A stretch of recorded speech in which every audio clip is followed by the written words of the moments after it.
আশীৰ্বাদ যাত্ৰাত মুখ্যমন্ত্ৰীয়ে ভাগিনক দিলে উপহাৰ। মুখ্যমন্ত্ৰীয়ে ভাগিনক খুলি দিলে লাখ টকা মূল্যৰ হাত ঘড়ী। ৰাধা কোম্পানীৰ ঘড়ী লাভ কৰি আনন্দত ফৰিং চিটিকা অনুৰাগীৰে।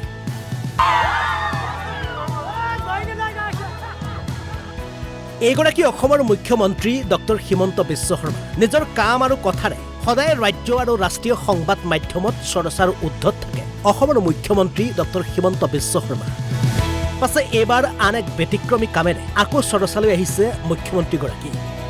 ইতিমধ্যে আগন্তুক বিধানসভা নিৰ্বাচনক লৈ ৰাজ্যজুৰি বিজেপি আৰম্ভ কৰিছে জন আশীৰ্বাদ যাত্ৰা। আৰু এই যাত্ৰাৰ মূল আকৰ্ষণ হৈছে ৰাজ্যৰ মুখ্যমন্ত্ৰীগৰাকী। আৰু পূৰ্ব নিৰ্ধাৰিত পৰিকল্পনা অনুসৰি মুখ্যমন্ত্ৰীগৰাকীয়ে আজি গহপুৰত চলাইছিল জন আশীৰ্বাদ যাত্ৰা। পাছে এই যাত্ৰাতে ভিৰৰ মাজৰ পৰা এগৰাকী ভাগিনে প্ৰশংসা কৰিলে মুখ্যমন্ত্ৰী তথা মামাৰ হাতঘড়ীটো।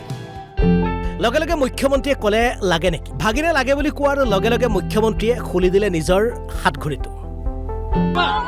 আপোনাৰ ঘড়ীটো ভাল লাগিছে দেই। দিব নেকি?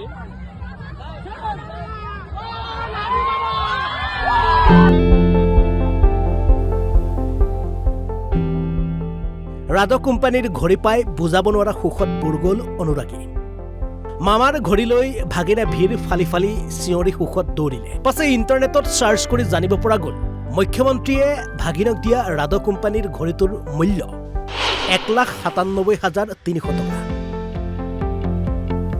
আৰু ভাগিনক এনেদৰে হাতঘড়ী উপহাৰ দি পুনৰ চৰ্চালৈ আহিছে মুখ্যমন্ত্ৰী।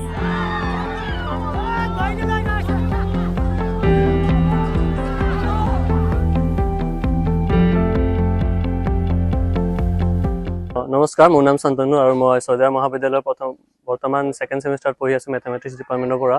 আৰু মই মামা আহিছে, চ' মামাৰ পিছে পিছে মই লাগি আছিলোঁ ছয়দুৱাৰ কলেজৰ পৰা। এণ্ড ছয়দুৱাৰ কলেজৰ পৰা গৈ গহপুৰলৈকে পালোঁ হা। দেন মই লক্ষ্য কৰিলোঁ যে মামাৰ ঘড়ীখন মামাৰ হাতত বহুত ভাল লাগিছে। দেন মই মামাক ক'লোঁ যে মামা আপোনাৰ ঘড়ীখন ভাল লাগিছে বুলি। দেন মামাই হাঁহিলে। সেইটো সময়ত বহুত ধুনীয়াকৈ এটা হাঁহি দিছে। ত' মই এইটো ভিডিঅ' কেপচাৰ কৰি আছিলোঁ সেইটো সময়ত।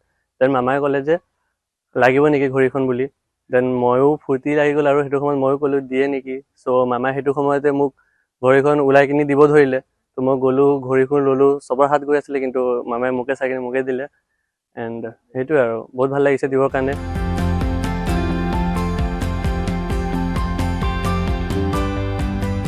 Bureau' report, Assam live 24।